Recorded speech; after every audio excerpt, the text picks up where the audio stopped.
Hello मेरे क्रांतिकारी बच्चों, कैसे हैं आप लोग। बहुत सारे बच्चों की ये डिमांड आ रही थी, ये क्वेश्चन था उन लोगों का कि एमयू का फॉर्म किस तरह से फिल करना है, क्या क्या डॉक्यूमेंट्स चाहिए और क्या क्या गलतियां बच्चे पिछले साल कर चुके थे जिसकी वजह से उनको काफी प्रॉब्लम हुई थी। तो ये सारी चीजें हम लोग इस वीडियो में देखने वाले हैं। कौन कौन से डॉक्यूमेंट्स चाहिए, क्या क्या चाहिए होगा एडमिशन के वक्त जिसको ना होने की वजह से, जिसके ना होने की वजह से आप लोग को परेशानी हो सकती है। तो वो सारी चीजें हम लोग देखने वाले हैं। सबसे पहली चीज समझिए जरा कि हमें चाहिए, सबसे पहले 11वीं और डिप्लोमा के लिए हमें चाहिए फोटो। हमें चाहिए, याद रखिएगा, फोटो जो आप लोग अभी यूज करेंगे उसी को एडमिट कार्ड में लगाना है, जो आप लोग को हॉल टिकट मिलेगा उसमें लगाना है। और जब एडमिशन आप लोगों का होगा तो उसमें भी सेम फोटो जाना चाहिए, तभी आप लोग को परेशानी नहीं होगी। सिग्नेचर बहुत सारे बच्चे अभी अलग कर देते हैं, टेस्ट जब होगा तब अलग करते हैं तो उनको प्रॉब्लम हो जाती है। तो इस वजह से ये याद रखिएगा कि सिग्नेचर आप लोग के सेम होने चाहिए।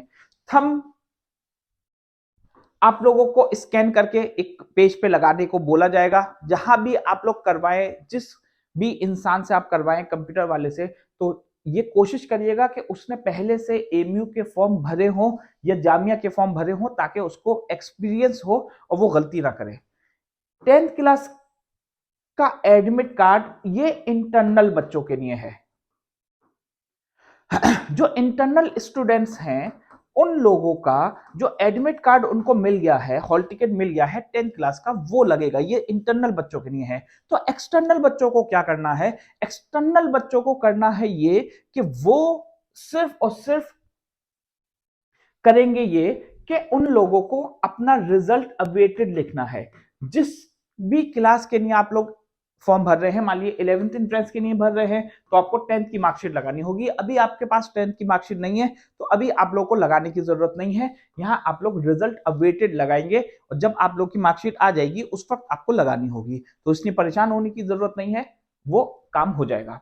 स्पेशल कैटेगरी में कौन कौन सी चीजें आती हैं जरा समझ लीजिए। इसमें अगर कोई भी एससी कैटेगरी का है, ओबीसी कैटेगरी का है, अगर किसी कोई है चाइल्ड ऑफ एलुमनाई या फिर चाइल्ड ऑफ एम्प्लॉय सीए, तो अगर इनमें से कोई सी भी कैटेगरी है उसके पास तो वो उसका सर्टिफिकेट लगाएगा।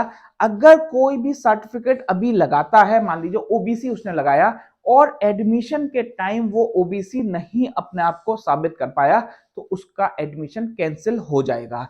तो ये चीज आप लोग याद रखिएगा कि कोई भी ऐसी चीज पे टिक ना करिएगा जो कि आपके पास नहीं है। तो स्पेशल कैटेगरी में अगर किसी के पास स्पोर्ट्स कोटा है तो वो भी कर सकता है। स्पोर्ट्स कोटे के भी काफी सीट्स होती हैं। अगर कोई बीए बीकॉम और बीएससी कर रहा है तो उसके लिए सारी चीजें सेम रहती हैं, सिर्फ उसके पास 10th क्लास की मार्कशीट पहले से होगी तो 12th क्लास का उसको एडमिट कार्ड लगाना है। अब यार देखिए कि किन किन चीजों का ख्याल रखना है अपना फॉर्म भरते हुए। तो सबसे पहली चीज ये कि अभी मैंने बोला कि जिस भी इंसान से आप फॉर्म भरवा रहे हैं उसने पहले से एमयू के फॉर्म भरे हों। किसी न्यू से मत करवाइए, फालतू में फॉर्म रिजेक्ट होता है, परेशानी होती है। तो पहली चीज तो ये कि आप लोग जो बंदा पहले से करता है उसी से करिए। मतलब आप लोग कंप्यूटर वाले के पास जाकर करिए। कोशिश करिए कि जिसने पहले से किया हुआ है उसके पास करिए। कोशिश करिए कि जो फोटो हो वो सेम हो आप लोगों के पास। जो डॉक्यूमेंट्स आप लगा रहे हैं, बड़ी इंपॉर्टेंट चीज है, याद रखिएगा। जो डॉक्यूमेंट्स आप लोग लगा रहे हैं वो बिल्कुल ठीक रहने चाहिए। मान लीजिए जो डॉक्यूमेंट में नाम है वही आपका नाम हर जगह रहना चाहिए, वरना आप लोग को परेशानी हो जाएगी। सिग्नेचर आप लोग सेम करिए, हर जगह सिग्नेचर आप लोग के सेम होने चाहिए। ये चीज आप लोग को याद रखनी पड़ेगी। तो इन चीजों को आप लोगों को ख्याल रखना है, इन चीजों का। उसके बाद ये गलती नहीं करनी है। क्या क्या गलती नहीं करनी है, सबसे पहली चीज ये कि किसी भी ऐसे ऑप्शन को, किसी भी ऐसे कैटेगरी को टिक मत कर दीजिएगा जिस कैटेगरी में आप नहीं आते।